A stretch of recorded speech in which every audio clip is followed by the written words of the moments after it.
प्यारे विद्यार्थियों नमस्कार। आज की क्लास कक्षा 5 वालों के लिए बहुत ही महत्वपूर्ण होने वाली है, क्योंकि इस क्लास में हम देखने वाले हैं कक्षा 5 का जो पर्यावरण अध्ययन का जो आपका पेपर आएगा वो सेम टू सेम ऐसे ही आने वाला है। आपको अगर पास होना है तो इसके जितने भी प्रश्न हैं उन सभी को अच्छे से याद कर लेना है। इसी टाइप के प्रश्न आएंगे। उससे पहले मैं बता दूँ कि आपके पूर्णांक रहने वाला है 80 नंबर का और आपको 2.5 घंटे का समय मिलेगा। और किस टाइप के प्रश्न आने वाले हैं हम देखते हैं। पहला प्रश्न है, दिए गए चित्र को देखकर बताइए कि किस नृत्य से संबंधित हैं। तो आपको चित्र दिखाई दे रहा है, ये किस नृत्य से संबंधित है? गैर नृत्य, यानी कि ए इसका राइट आंसर हो जाएगा। प्रश्न नंबर 2, बासोड़ा व्यंजन से संबंधित कथन हैं। 1 नंबर, बाजरा, दही, छाछ और हरी सब्जियां होती हैं इसमें। दूसरे नंबर पर है, बासोड़ा व्यंजन शरीर को ऊर्जा और पोषक तत्व प्रदान करते हैं। तो इसका राइट आंसर क्या हो जाएगा? स।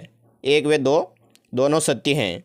प्रश्न नंबर 3 है, रोशनी यानी कि प्रकाश के प्राचीन एवं नवीन तरीकों को छांटकर तालिका में लिखिए। यह आपके 3 नंबर का प्रश्न आने वाला है।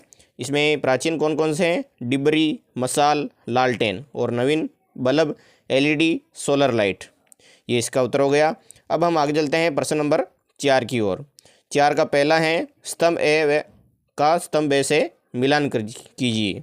मनुष्य को आपको मिलाना है स्थल से। मेंढक ये जल व स्थल दोनों पर रहता है, और मछली है जो जल में रहती हैं, आपको ऐसे मिलान कर देना है। ये भी आपके 3 नंबर का रहने वाला है। दूसरा प्रश्न इसी का है, दिए गए शब्दों के आधार पर रिक्त स्थानों की पूर्ति कीजिए। इसमें रिक्त स्थान की पूर्ति करनी है, जैसे कि उल्लू की बड़ी और गोल आंखें होती हैं, तो उल्लू आपको रिक्त स्थान में लिखना है। दूसरे में रिक्त स्थान में बगुला सफ़ेद रंग का होता है, लंबी गर्दन, लंबे पैर और चोंच होती हैं। तीसरे नंबर पर आपको लिखना है, मोर के पंख नीले एवं चमकीले होते हैं। प्रश्न नंबर 5, कम पानी में होने वाली फसलों का समूह है। ये आपके 1 नंबर का रहेगा प्रश्न। इसका राइट आंसर हो जाएगा स। बाजरा एवं चना है जो कम पानी में होने वाली फसलों का समूह है। प्रश्न नंबर 6, बाजरे में कौन से पोषक तत्व पाए जाते हैं। तो इसमें लिखना है, बाजरा फाइबर, प्रोटीन, आयरन, मैग्नीशियम और विटामिन से भरपूर होता है। यह शरीर को ऊर्जा देता है, पाचन में सहायक है और हृदय को स्वस्थ रखता है। प्रश्न नंबर 7, जीव जंतुओं की हमारे जीवन में क्या भूमिका है, लिखिए। ये आपके रहने वाला है 4 नंबर का। तो आपको भी कम से कम 5-6 लाइनों में इसका उत्तर लिखना है। तो लिखेंगे, जीव जंतु हमारे जीवन में महत्वपूर्ण भूमिका निभाते हैं। मकड़ियाँ कीटों को नियंत्रित करती हैं, जिससे फसलों की सुरक्षा होती है। पक्षी परागण और बीज प्रसार में मदद करते हैं। चींटियाँ और केंचुए मिट्टी को उपजाऊ बनाते हैं। तितलियाँ परागण करती हैं, जिससे पौधों का प्रजनन होता है। सांप और छिपकली चूहों और कीटों को खाकर पारिस्थितिकी संतुलन बनाए रखते हैं। ये सभी जीव खाद्य श्रृंखला का हिस्सा हैं और हमारे जीवन को स्वस्थ एवं समृद्ध बनाते हैं। ये इसका उत्तर हो गया। प्रश्न नंबर 7 का दूसरा है, भारत के मानचित्र में निम्न राज्यों को दर्शाइए। आपको राज्य दिए गए हैं, राजस्थान, गोवा, असम, केरल। तो आपको जैसे कि राजस्थान यहाँ पर लिखा हुआ है, गोवा कहाँ है? महाराष्ट्र के नीचे है, आपको दर्शाना है। केरल भी इसी के नीचे है। असम आपको इस टाइप में दिखाई देगा पूर्वी राज्यों में। अगला प्रश्न है 8वां भी एबीसीडी दे वाला ही है कि कौन से जीव अपनी जीभ को बाहर रखकर शरीर को ठंडा रखते हैं। इसका राइट आंसर क्या हो जाएगा? स, यानी कि कुत्ता एवं भेड़िया है जो जीभ को बाहर रखकर शरीर को ठंडा रखते हैं। प्रश्न नंबर 9, राजस्थान में पारंपरिक जल संरक्षण प्रणालियाँ हैं। तो इसका राइट आंसर हो जाएगा ए, बावड़ियाँ एवं तालाब है जो जल संरक्षण प्रणालियाँ हैं। प्रश्न नंबर 10 है, दिए गए चित्र से संबंधित जानकारी प्राप्त करने के लिए किन 2 प्रश्नों का निर्माण कीजिए। तो ये आपका प्रश्न रहेगा 3 नंबर का। इसमें 2 प्रश्न बनाने हैं। तो पहला रहेगा, यह चित्र किस ऋतु को दर्शाता है, और दूसरा, गर्मी के मौसम की विशेषताएं क्या होती हैं। 11वां प्रश्न, पेड़ पौधे हमारे जीवन का अभिन्न अंग हैं। इसके बारे में अधिक जानकारी प्राप्त करने के लिए आप अपने शिक्षक से क्या प्रश्न करेंगे, किन्हीं 2 प्रश्नों का निर्माण कीजिए। तो इसमें लिखेंगे, जंगलों की कटाई से कौन से कौन कौन से हानिकारक प्रभाव होते हैं। और दूसरा लिखेंगे पेड़ पौधों का वर्षा पर क्या प्रभाव पड़ता है। प्रश्न नंबर 12, तुलसी का पौधा औषधीय गुणों की रानी है। इसके औषधीय गुणों के बारे में जानने के लिए किन्हीं दो प्रश्नों का निर्माण कीजिए। तो लिखेंगे इसमें तुलसी का पौधा किन बीमारियों में लाभदायक होता है। दूसरा, तुलसी का उपयोग पेय पदार्थों में कैसे किया जाता है। ये भी आपके 3 नंबर का रहने वाला है, ऐसे लिख देना है। प्रश्न नंबर 13, अरावली पर्वतमाला के पश्चिम में स्थित भौगोलिक प्रदेश की व्याख्या कीजिए। तो इसमें लिखना है अरावली पर्वतमाला के पश्चिम में स्थित भौगोलिक प्रदेश को थार के रेगिस्तान के नाम से जाना जाता है।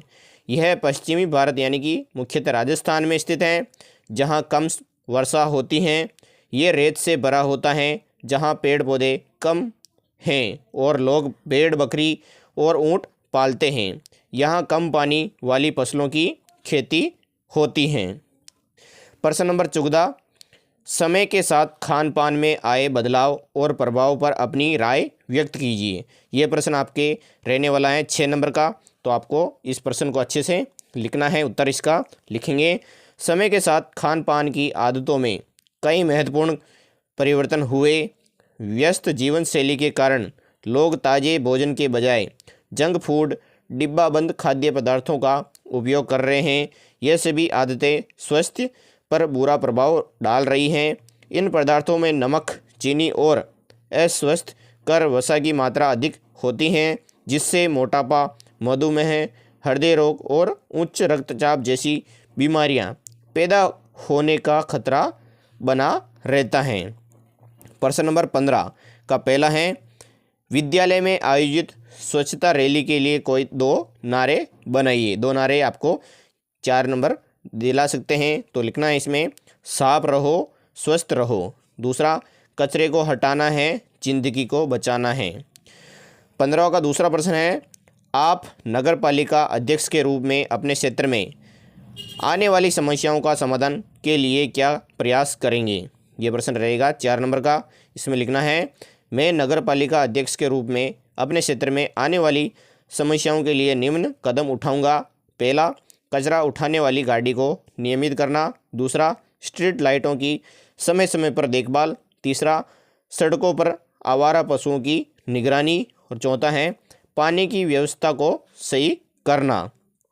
प्रश्न नंबर 16 है दूध, शक्कर, नमक, मिट्टी, तेल एवं चौक पाउडर को पानी में घोलने पर कौन से पदार्थ पानी में घुलते हैं। अपने अनुभव के आधार पर लिखिए। तो इसमें लिखना है घुलनशील पदार्थ जैसे कि दूध, शक्कर, नमक ये जो घुल जाते हैं पानी में, और अघुलनशील पदार्थ हैं मिट्टी, तेल, चौक, पाउडर, ये है जो अघुलनशील पदार्थ हैं। तो ये प्रश्न आपका था 6 नंबर का। 17वां प्रश्न प्राणायाम का अभ्यास 1 सप्ताह तक करने के बाद क्या लाभ होता है, लिखिए। तो इसमें लिखना है प्राणायाम से हमें शारीरिक और मानसिक ताकत मिलती है। दूसरा, शरीर में ताजगी आती है, मन शांत होता है और तनाव दूर होता है। तीसरा है शारीरिक और मानसिक स्वास्थ्य में वृद्धि होती है। ये इसका उत्तर हो गया। प्रश्न नंबर 18 चौराहों पर लाल बत्ती होना संकेत है। तो इसमें लिखना है रुकने का।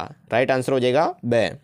19वां प्रश्न एक कामगार का कार्य अन्य कामगार के कार्य पर निर्भर करता है, अपनी राय व्यक्त कीजिए। तो इसमें लिखना हलवाई को कुल्हड़ और खाद्य सामग्री की आवश्यकता होती है जो कुम्हार और किसान प्रदान करते हैं।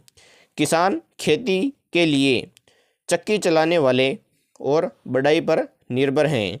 बैंड वाले को रोशनी और माइक की ज़रूरत होती है जो बिजली वाले के बिना संभव नहीं है। यह दर्शाता है कि प्रत्येक व्यक्ति का कार्य महत्वपूर्ण है और सभी मिलकर समाज को सुचारू रूप से चलाते हैं। इस प्रकार एक कामगार का कार्य अन्य कामगार के कार्य पर निर्भर करता है। प्रश्न नंबर 20 सड़क सुरक्षा हेतु कौन कौन से यातायात नियमों का पालन करना चाहिए, कोई 3 नियम लिखिए। तो इसमें लिखेंगे सड़क सुरक्षा हेतु निम्न यातायातों का पालन करना चाहिए। पहला, हेलमेट या सीट बेल्ट पहनना चाहिए। दूसरा, मोबाइल का उपयोग वाहन चलाते समय वक्त नहीं करना चाहिए। और तीसरा, ट्रैफिक सिग्नल का पालन करना चाहिए। 20 का दूसरा प्रश्न है, संचार के साधनों का सही उपयोग करने के लिए हमें किन सावधानियों का पालन करना चाहिए? कोई 3 लिखिए।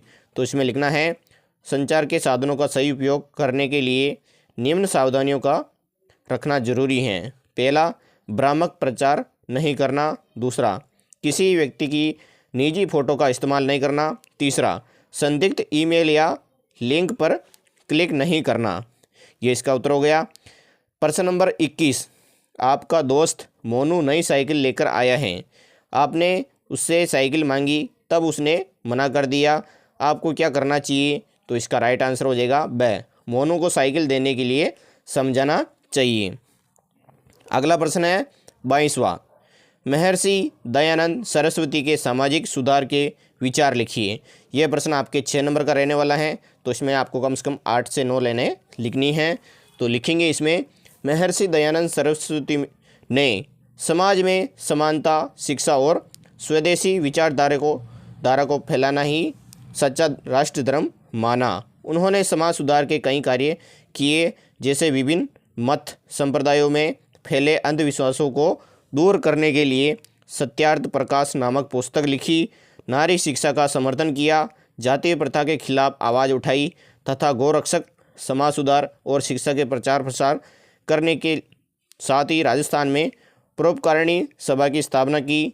उन्होंने अपने कार्यों से क्रांतिकारियों को भी प्रभावित किया। आपको ये उत्तर लिख देना है। तो वीडियो अच्छा लगा है तो लाइक एंड सब्सक्राइब जरूर करना, और इनके जितने भी प्रश्न हैं उन सभी को अच्छे से याद कर लेना है। जय हिंद।